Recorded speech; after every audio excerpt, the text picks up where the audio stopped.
Antônio Vladimir Vieira, químico, máster em Engenharia Mineral, higienista ocupacional. Olá, colegas.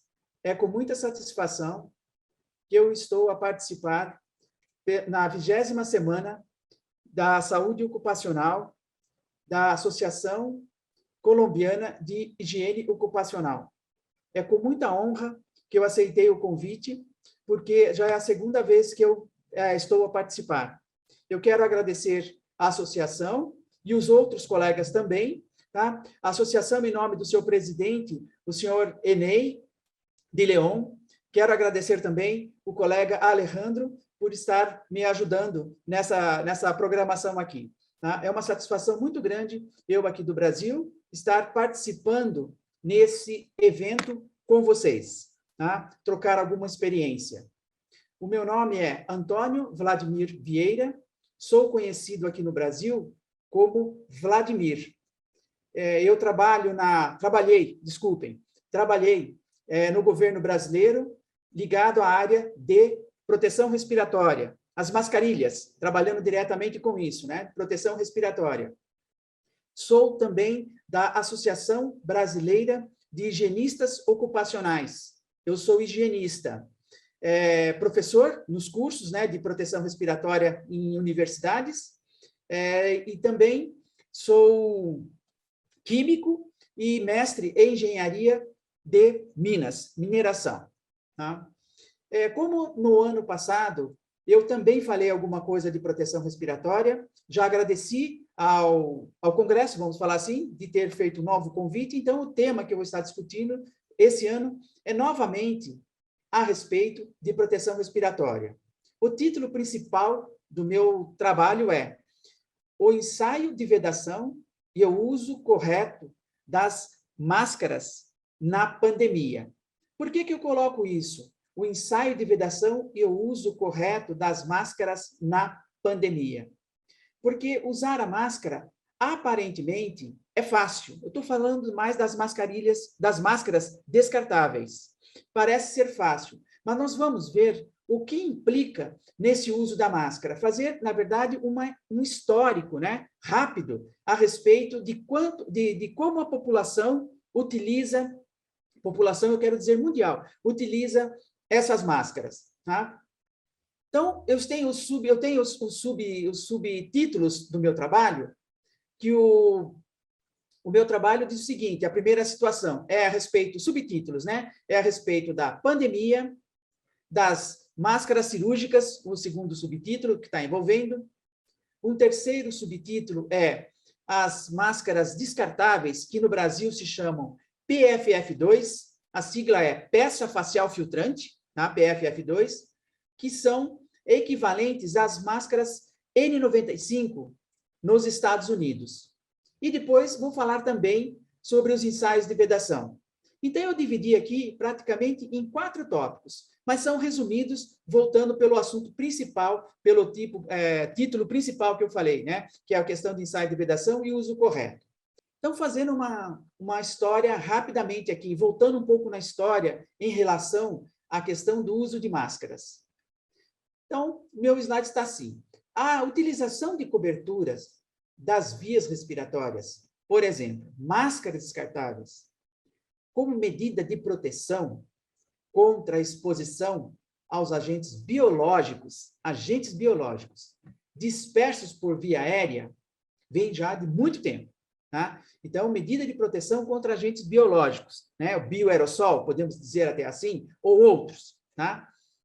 Já no século VI a.C., nas portas de tumbas persas, foram encontradas imagens de pessoas usando pano sobre a boca. Então, a gente fica pensando, mas por que usar pano sobre a boca em tumbas? Tumbas é sarcófagos, onde deixa as pessoas, restos mortais de pessoas. Tá? Então, provavelmente, exalava algum cheiro, alguma coisa assim. A gente se diz em português um fedor, não sei muito bem como se fala no espanhol.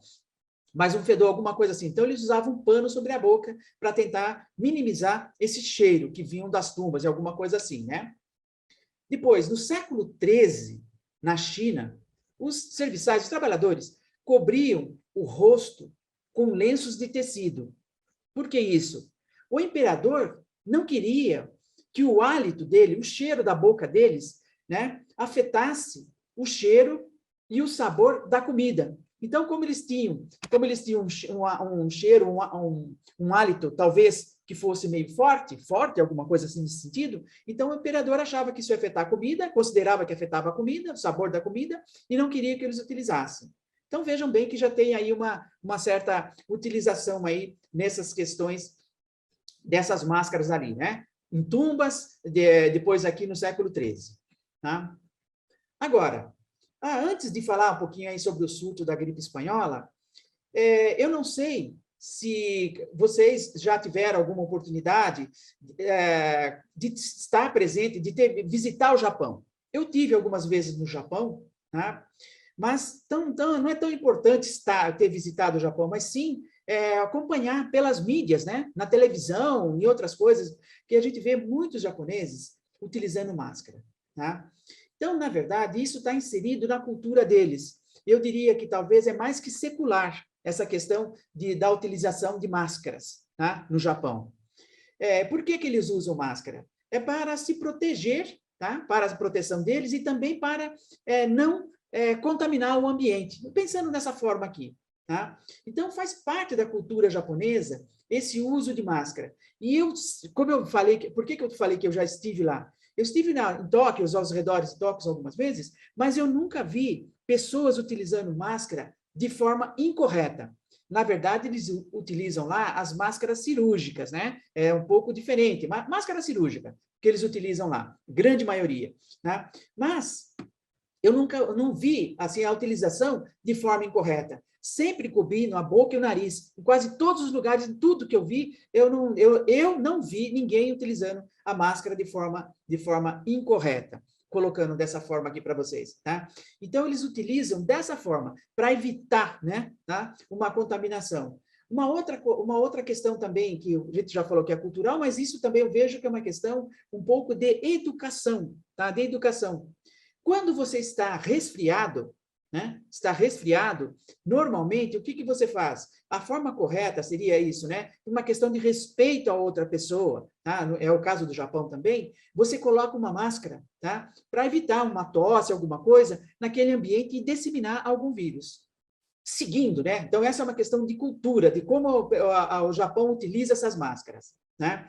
Eu falei agora há pouco lá sobre as tubas, falei sobre a questão lá da China, mas a gripe espanhola na Europa, né, que foi no século XVIII, né, que além dos profissionais da saúde, a população, em geral, também passou a usar uma máscara, tá, e salvar a sua vida, que eram muitas feitas com gaze e adicionando gotas de desinfetante, sendo que os usuários as fixavam embaixo do nariz. Olha, horas, né? Surto da gripe espanhola. Gripe, né? Vejam, lembram que a gripe também é o vírus, o H1N1, que se fala muito dele, tá? É o corona também, né? Nesse sentido aqui, tá? Mas aí a gente está falando que as pessoas utilizavam a máscara, colocando o desinfetante junto, tá? Além disso, né? E usavam abaixo do nariz, tá? Será que nós respiramos só pela boca? Não, boca e nariz, tá? Então, tudo bem, até para disseminar, quando você exala em grande quantidade pela boca. Então, para a questão de disseminar, você está segurando. Mas as pessoas estão utilizando. Será que elas estão realmente prevenindo? Ou elas podem estar inalando também, ficando doente? Será que isso talvez não pode ter sido? É uma pergunta, né? Será que isso talvez não teria sido uma das questões de tanta gente morrer com a gripe espanhola? Fica um X, não é uma pergunta que a gente coloca aqui. Né? Olha uma foto que eu resgatei na internet aqui, na época da gripe espanhola. A pessoa utilizando a máscara aqui. Tá? Na verdade, é um pano, é um lenço que está sendo colocado aqui, né? Que contém imagino que contém aquela gota, mas abaixo do nariz. Tá? Será que eles estão realmente protegidos da questão da contaminação, do que está no ambiente? Tá? Lembra que eu falei do vírus H1N1 lá daquela época lá? Né? Será que eles estão realmente protegidos? Olha a forma que está utilizando a máscara. Tá? Então, voltando novamente ao que eu falei de tumbas, falei do século XIII na China, chegamos na gripe espanhola, tá? E teve a questão da SARS também, mas eu passo um pouquinho isso, né, que foi na Ásia, uma grande questão e muitas pessoas utilizando máscara, mas o Japão foi um dos países que mais, assim, controlou, vamos falar assim, que sofreu menos, né, com a questão da gripe aviária na época, da SARS, né, SARS, depois veio gripe aviária também, porque já tinha o costume de usar máscara. Indo um pouquinho mais para frente, chegando na nossa época aqui, na nossa época do Covid, tá? Essa é uma foto daqui do Brasil, né? Uma foto daqui do Brasil. Claro, eu peguei da internet também, então tá a informação dela aqui, tá? Mas veja a forma que está sendo usada essa máscara. Ela está abaixo do nariz, abaixo da boca e abaixo do queixo, tá? Então, do que ele está querendo se proteger, tá? Ou está tentando não disseminar? O quê? Tá? Essa pessoa estando contaminada, ela estaria disseminando, tá, o coronavírus, né? Pensando assim, tá? Nesse caso que nós estamos falando atualmente. Mas se ela não está, ela está totalmente exposta, tá? E mais um agravante ainda, essa foto diz alguma coisa, é a questão da barba, tá? Dos pelos faciais que a gente utiliza, tá? Então, qual será a proteção realmente que essa pessoa está tendo, tá? O uso das máscaras descartáveis, né? Conforme os estudos atuais, é sabido que a exposição do coronavírus não ocorre somente de uma maneira, e sim de 3 formas. Bom, por que a gente fala isso? Não ocorre, os estudos atuais e sinalizam que não é só de uma maneira, né? Porque, na verdade, quando o coronavírus apareceu, se pensava simplesmente, tá, a forma dele, que era a questão da contaminação dele, era através de gotículas. Só gotículas, tá? Então, partículas grandes, que a máscara descartável, a máscara descartável cirúrgica, seria suficiente, tá? E, naquela época, então, colocando mundialmente falando, se criou uma certa, eu diria, um pânico. Como que vai suprir, o mundo vai suprir a população que necessita de máscara cirúrgica para usar? Então, se criou outras fontes. Pessoas começaram a fazer a máscara em casa, deram até dicas, né, informações de como se construir uma máscara em casa. Então, uma máscara cirúrgica para proteção contra gotículas grandes, tá? Proteção contra gotículas grandes, tá? Só que quando sai gotículas grandes, quando você exala, espirra qualquer coisa, gotículas grandes, está exalando gotículas grandes, as pequenas vêm junto também, tá? Tem patógeno que é só por gotículas, mas se viu que o coronavírus também é por bioaerossol. Então, por isso que se colocou dessas 3 formas aqui, tá? A primeira, inalação de gotículas respiratórias muito pequenas e partículas de aerossol. Aqui está, os bioaerossóis, tá? Depois, deposição de gotículas e partículas respiratórias nas membranas expostas, na boca, no nariz ou nos olhos, por respingos diretos e spray, né? Bom, boca e nariz, ok, ou nos olhos, mas como nos olhos? Porque, às vezes, em alguns procedimentos de alto risco, falando em termos de hospitais, alguma coisa assim, tá? Esses procedimentos de alto risco, eles geram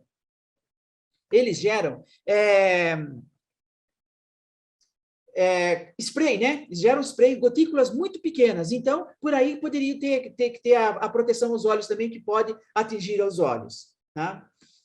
Uma outra questão, tocar membranas mucosas com as mãos que foram sujas diretamente por fluidos respiratórios, contendo vírus ou indiretamente tocando superfícies com os vírus. Aí é a questão do contato. Tá? Aí é a questão do contato, de que você está colocando, então, a importância de você estar usando a máscara de forma correta, mas não também desprezar as outras medidas de higiene, vamos falar assim. Tá? Porque no começo, como eu falei, o coronavírus se pensava que era só por contato, né? Então, você fica muito próximo da pessoa, tal, é 1,5 metro de distância, né? Aí você espirrava, então pegava essas partículas grandes, poderiam estar contaminando. Mas não é só isso. Existem as partículas, os bioaerossóis, tá? Então, tem que tomar todo o cuidado com o procedimento certo aqui, tá? Bom, falando do uso de máscaras descartáveis, tá? Olha essas fotos que mostram aqui as máscaras, né? 2 tipos de máscara nessa foto.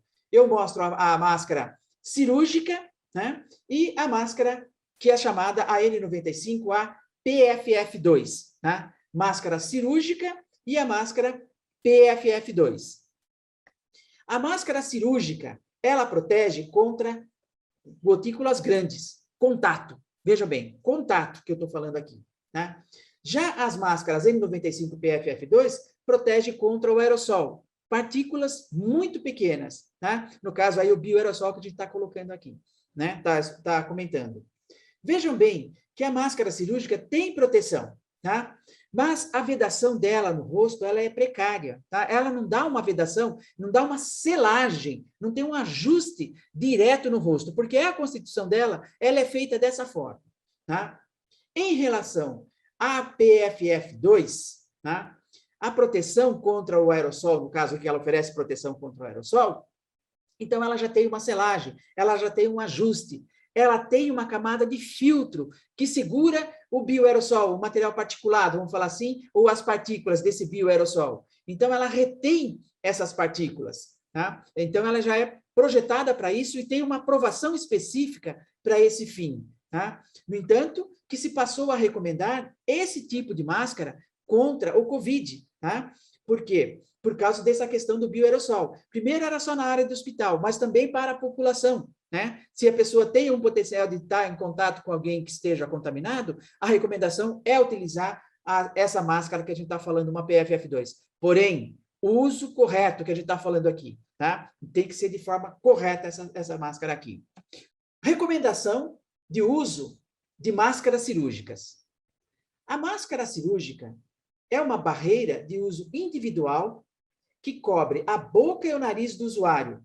Barreira de uso individual. No Brasil, isso não é considerado equipamento de proteção individual. Máscara cirúrgica para nós não é, tá? É separado, porque a PFF, como eu falei, ela tem uma aprovação que é do Ministério do Trabalho. As N95 no Brasil, chamada de PFF, ela tem uma aprovação no Ministério do Trabalho. Já as máscaras cirúrgicas tem aprovação, mas não tem nada a ver com a questão do Ministério do Trabalho. Por isso que não é considerado equipamento de proteção individual. No Brasil, o que é EPI tem uma legislação específica e não inclui a máscara cirúrgica, tá?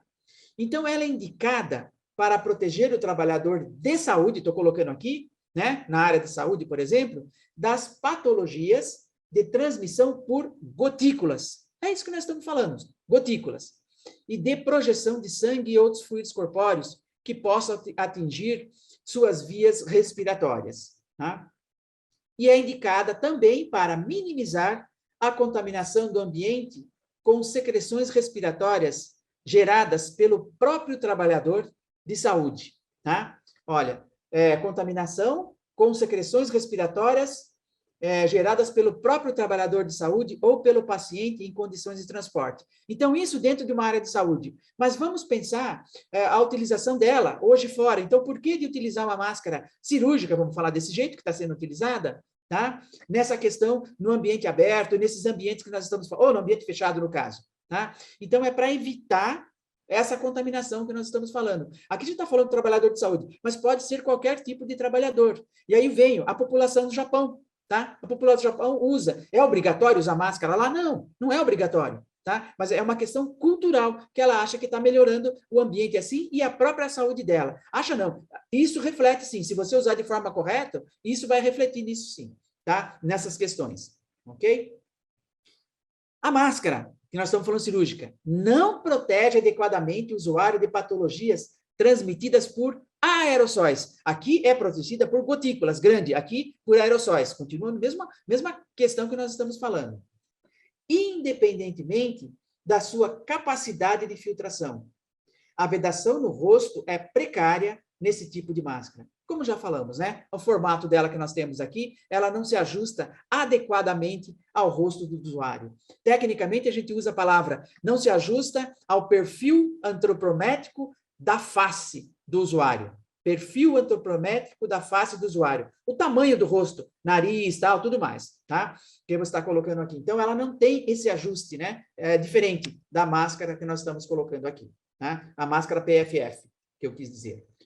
Recomendação de uso de uma máscara PFF2 ou a N95.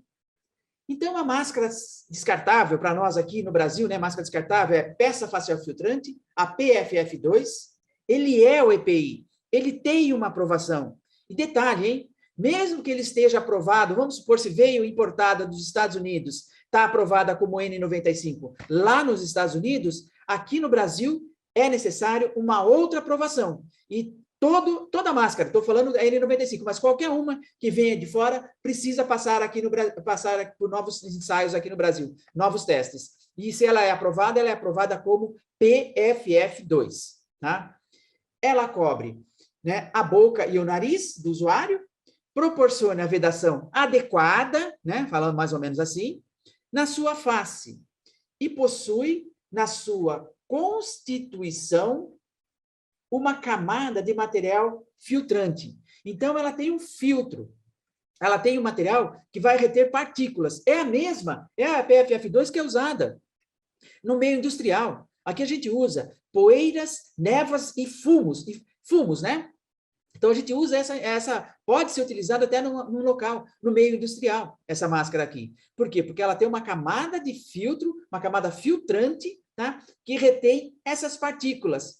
E ela também é indicada para o bioaerossol, tá? Os estudos chegaram nessas questões, tá? Que ela retém o bioaerossol também, tá? Então, aqui não é o caso de discutir teoria de filtração, tá? Mas ela retém esses bioaerossóis, tá? Eficiente para a retenção de contaminantes presentes na atmosfera sob a forma de aerossóis. Além disso, são capazes de reter gotículas. Em alguns casos, são também resistentes a fluidos corpóreos. Vejam bem, se ela retém partículas pequenas, que é menor, né, no caso os aerossóis aqui, que são partículas muito pequenininhas, claro que ela consegue reter a grande também, tá? Que no caso as gotículas são grandes, né? São maior do que 5 micrômetros, essas gotículas aqui. Então ela retém essas gotículas. As pequenas, ok? Tá? E gotícula grande também. Então, se no caso do Covid os estudos mostraram que tem aerossol, bioaerossol, por isso que precisa, não é só gotículas, por isso que precisa essa recomendação de se utilizar uma máscara aí, no mínimo, uma máscara N95, tá? Confirmando que já era pedido nos profissionais da saúde, tá?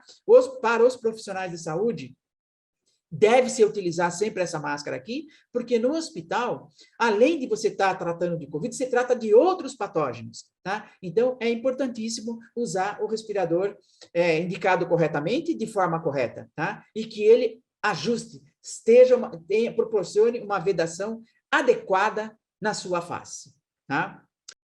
O uso de máscaras PFF2 ou N95, né? No caso aqui, já falando do ensaio de vedação, tá? Como nós estamos entrando mais de um tópico aqui na nossa frente, ok? Veja bem, todo usuário de respirador com vedação facial, porque a gente fala vedação facial, que se ajuste no rosto, que tenha uma vedação no rosto, tá? Deve ser submetido a um ensaio de vedação para determinar se o respirador selecionado se ajusta bem ao seu rosto, tá? Então, contato na face, né? Respirador com vedação facial, que tenha contato na face. Vocês viram aquela máscara cirúrgica, não era respirador, tá? Que eu mostrei que o rapaz estava utilizando, aqui a foto daqui do Brasil, utilizando abaixo do queixo, tá? Então, veja bem, além dele ter possuir barba, aquela máscara não seria nem a mais indicada para isso, porque aquilo lá é uma máscara cirúrgica, mas vocês viram ele com bastante pelos faciais, bastante barba, né? Então, já não seria uma indicação correta dela aqui. 2. As máscaras somente proporcionarão proteção adequada se vedarem de modo satisfatório a face do usuário. Isto é, se forem aprovadas nos ensaios de vedação. Então, veja bem, você escolhe uma PFF, porque as máscaras descartáveis, a PFF2, conforme eu estou falando aqui, ou N95, tem formatos e tamanhos diferentes, tá? Formato plano, formato concha, na horizontal, na vertical, enfim. Tá? Então, você tem formatos diferentes e tamanhos diferentes também dessas máscaras aqui, tá? E aqui está sendo colocado que elas só conseguirão vedação boa, tá? Se, então, elas foram aprovadas, né? Nesse ensaio de vedação. Tá? Então, é uma questão satisfatória. Tá? As máscaras somente proporcionarão proteção adequada se vedarem de modo satisfatório na face do usuário. Tá? Isto é, forem aprovadas nos ensaios de vedação. Tá? Vejam bem que isso é uma coisa interessante, né? Só proporcionarão proteção adequada. O item 3 agora. É importante que o ensaio de vedação seja realizado antes do primeiro uso do respirador, ou seja, conduzido por pessoa competente e experiente, com conhecimentos de proteção respiratória. O condutor do ensaio não pode ser apenas um operador de equipamento indicado no protocolo. Então, não pode ser uma pessoa, tá, que só lê o protocolo. Não, ele tem que conhecer o respirador e tem que saber o que ele está fazendo nesse ensaio. Tá? E o resultado do ensaio de vedação deve ser usado, entre outros parâmetros, na seleção do tipo, modelo, formato e tamanho do respirador. Tá? Então, é importante, o que eu acabei de falar agora, no caso da PFF2 aqui, o modelo que eu estava falando da peça semifacial. Ensaios de vedação permitidos. Os ensaios de vedação podem ser qualitativos ou quantitativos. Qualitativos, depende da resposta do usuário. E quantitativo, não depende, é um equipamento que faz o ensaio. Uma PFF2 ou N95 poderá ser submetida ao ensaio de vedação qualitativo ou quantitativo. Tá? Então, a máscara descartável, tanto faz qualitativo ou quantitativo. O que é um ensaio de vedação qualitativo? É feito em uma sala, fora da área de risco, onde o condutor do ensaio dispersa um agente químico ao redor do rosto. Na verdade, tem um capuz que ele está passando o agente químico aqui, tá? Ao redor do rosto do usuário. E observa suas respostas, cheiro, sabor, enquanto realiza exercícios padronizados. Para a realização deste ensaio, são aceitos 4 agentes de teste. Sacarina, que chamado doce, o Bitrex, chamado benzoato de denatônio, e o acetato de zoamila, o óleo de banana. E também fumaça irritante. Porém, para a utilização desse teste aqui, no caso aqui, mais do Covid, os comuns é a sacarina e o Bitrex. Tá? A preparação inicial para a realização de um ensaio de vedação. Então, o que você deve fazer antes para começar a fazer um ensaio de vedação? Antes da realização do ensaio de vedação, o usuário deve ser treinado quanto ao modo correto de colocar o respirador, bem como ser instruído quanto à finalidade do ensaio e dos procedimentos que serão realizados. O modo correto de colocar o respirador deve incluir verificação de vedação. A palavra aqui fica um pouquinho, falar ensaio de vedação e verificação de vedação. Mas no inglês, essa palavra verificação de vedação é fit check.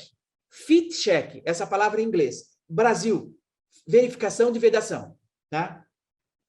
Que consiste, o que é esse ensaio, então? É um ensaio feito pelo próprio usuário para verificar se o respirador se adapta bem ao seu rosto, ou se, após aprovado no ensaio, ele está colocado corretamente. Tá? Então, é simples essa verificação de vedação aqui. Tá? Não, assim, não demanda, é uma questão do usuário colocar a máscara, mas ele tem que ser treinado para isso, de como fazer essa questão aqui. Tá? Veja bem, qualquer pessoa pode fazer na hora que vai colocar a máscara. Tá? Antes de fazer o ensaio de vedação. É uma verificação, é um ensaio rápido que você faz. Tá?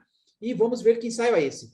A verificação de vedação deve ser realizada antes do ensaio de vedação, como eu acabei de falar. Tá? E também antes do usuário entrar na área de risco, ou após reajustar o respirador em seu rosto. E esse ensaio não substitui o ensaio de vedação. Então, a verificação não substitui o ensaio de vedação. Tá? O ensaio de vedação deve ser realizado em candidatos ao uso de respiradores portadores. Não deve ser utilizado em candidatos ao uso de respiradores portadores de pelos faciais. A barba que eu falei, presente na zona de vedação, entre a peça facial e a pele, né? Então, não deve ser utilizado. E, claro, também não se aplica para a máscara cirúrgica esse tipo de ensaio aqui, ok? Preparação inicial para a realização de um ensaio de vedação. O usuário da PFF2 Tá? Primeiro, né, tem que fazer essa verificação de vedação. PFF2 ou N95. Deverá ser submetido à verificação de vedação através do teste de pressão positiva. Então, esse fit check é o teste de pressão positiva que nós estamos falando aqui. Tá? Coloca a máscara de forma correta e exala suavemente. Tá?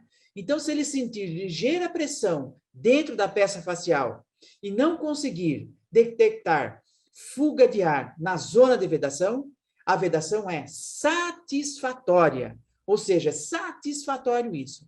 Quantas vezes nós não vimos ou ouvimos, e também já aqui no Brasil é muito isso, pessoal da área de saúde principalmente, comenta muito para o usuário de óculos que a máscara embaça o óculos. O uso de máscara embaça o óculos. Por que isso? Porque na hora que sai o ar pelas falhas de vedação, o que acontece? Acaba pegando a lente do óculos, e aí, então, acaba embaçando, tá? Porque na hora que você exala, o ar sai quente e úmido, né? Tá saindo vapor de água, tá? Ao contrário, saindo água em forma de vapor, tá? Água em forma de vapor. E aí, então, ele acaba embaçando na lente do óculos. Isso é um indicativo que essa máscara não está ajustada de forma correta na sua face, tá? Sacarina ou Bitrex. Então, o que precisa desse ensaio aqui? É um conjunto pronto, tá? Tem duas bombinhas. Uma bombinha onde você vai colocar uma solução fraquinha da sacarina, ou para um ou outro, desculpem. E a outra aqui é onde você vai colocar a solução forte. Tanto faz, sacarina ou Bitrex. As duas bombas é para a solução fraca uma e a solução forte outra. Outra questão, o capuz que você precisa, tá? Porque você vai aspergir a solução de sacarina, o que você estiver utilizando, a sacarina ou aspergir dentro do capuz. Então, primeiro, você tem que saber se essa pessoa vai sentir o gosto ou não da sacarina. Então, ela vai estar sem máscara, tá? Você vai pegar a solução fraquinha e a pessoa vai engolir, vai aspergir, você vai colocar a solução de sacarina na boca dela. Se ela sentir o gosto, está aprovada para o ensaio. Espera um pouco, coloca o respirador, coloca o capuz e vai fazer os ensaios padronizados para ver se a máscara veda bem no rosto dela. Tá? Então, esse é o ensaio qualitativo. E aqui é o ensaio de vedação quantitativo, tá? Que tem o chamado Porta-Count. É um equipamento americano da empresa americana, TSI ou TSI. Tá? Aqui no Brasil, esse equipamento é bastante utilizado, porém, bastante utilizado em grandes indústrias multinacionais. Tá? Eu diria assim, é bem utilizado, não é muito, mas é bem utilizado. Tem crescido bastante a utilização desse equipamento chamado Porta-Count. Tá? Na área da saúde é menos utilizado, mas também tem, mas bem pouco. Eu diria assim que pouquíssimos até no Brasil, a utilização desse equipamento aqui na área de saúde, para os profissionais da área de saúde, médicos, hospitais, vamos colocar assim. Tá?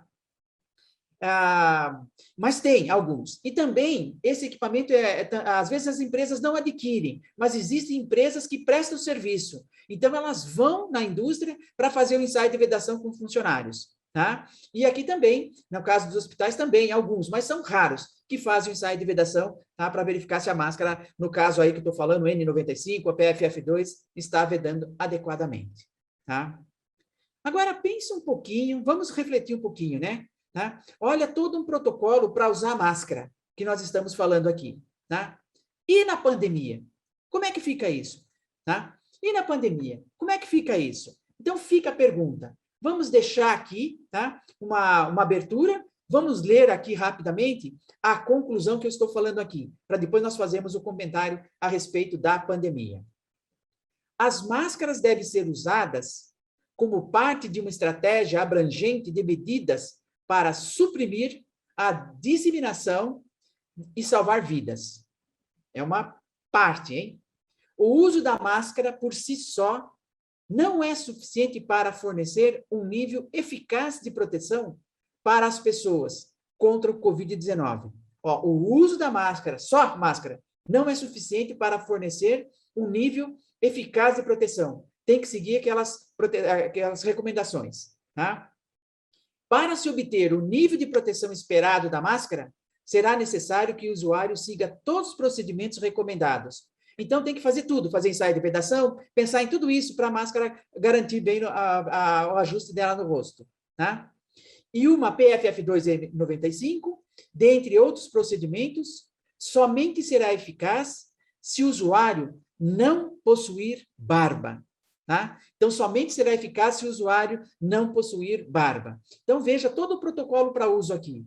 Na verdade, pensando assim, isoladamente, isso daqui, esse protocolo é para a indústria, porque existe no Brasil, tem uma norma de como usar máscara. É obrigatório fazer o ensaio de vedação, fazer tudo isso. E se diz em todo lugar que se use máscara. No Brasil, então, tem um programa de proteção respiratória do Brasil, obrigatório. Então, todo lugar que se use máscara, no caso a máscara, estou falando PFF2 ou N95, que são aprovadas pelo Ministério do Trabalho. Máscara cirúrgica não está incluída como EPI ali, nesse caso aqui. Tá? Mas, agora a gente vai para um outro lado. E a população? Então, isso deveria de ser utilizado. Eu já falei até que no próprio hospital, pouquíssimas pessoas utilizam de forma correta aqui no Brasil. Pouquíssimos, eu diria isso daqui. Tá? Mas agora, pensando na população, como eu vou falar para a população em geral que eles devem fazer um ensaio de vedação na máscara? Pensa, vai comprar um porta-count se quiser, ou mesmo o kit lá da Sacarina, do Bitrex. O que é Bitrex? Já pensou a população aqui? Tá? Questão cultural, inclusive, é difícil. Estou falando do modo geral, mas questão cultural. Como é que eu vou falar que a máscara tem que vedar corretamente no rosto, que não pode ter barba, tal, e tudo mais? Tá? Até não pode ter barba, a gente consegue, mas falar em comprar equipamento, que tem que fazer ensaio de vedação, tudo mais, tá? Primeiro que essas máscaras todas têm um manual de instrução, deve ser vendida com manual de instrução. Mas que nível que as pessoas têm, por isso que eu falei questão cultural, que nível que as pessoas têm para poder entender as informações que estão ali atrás, escritas ali. Então, o que se faz aí como recomendação, tá? Pelo menos ter, né, no caso a PFF2 ou a N95, tá? E se tiver utilizar sem barba, verificar se ajusta corretamente, pelo menos fazendo aquela verificação de vedação que eu disse, tá? O mínimo possível, não tirar a máscara, não usar abaixo do queixo, não usar na boca, que não adianta para nada, tá? E a gente encontra pessoas na rua aqui diariamente, aqui no Brasil, diariamente, toda hora, utilizando máscara de forma incorreta, tá? De repente ela puxa a máscara para cima só para cobrir alguma coisa quando ela vê que está muito próximo de algumas pessoas, mas isso não adianta, tá? O bioaerossol está espalhado. Se a pessoa está contaminada, está espalhando. Tá? Uma grande questão, a questão da vacinação, eu acho que tem colaborado muito com isso, e isso tem diminuído muito a contaminação mundial. Então, eu diria, graças a Deus, isso tem diminuído a contaminação mundial, tá? E o uso da máscara tem ajudado para não disseminar muito, tá? E também, claro, se a pessoa usa de modo correto, a não ficar contaminada. Vou tentar ler aqui uma frase que eu coloquei em espanhol, tá? Para deixar mais claro, ok? Que é meu título lá. La prevención de la salud de todos implica buenas prácticas en el correcto uso de las mascarillas, tá? Repetindo, la prevención de la salud de todos implica buenas prácticas en el correcto uso de las mascarillas. Gracias por la atención. Muito obrigado, tá? Fico muito feliz de estar participando novamente do congresso do 27º, da 27ª Semana de Saúde Ocupacional. Graças, mais uma vez.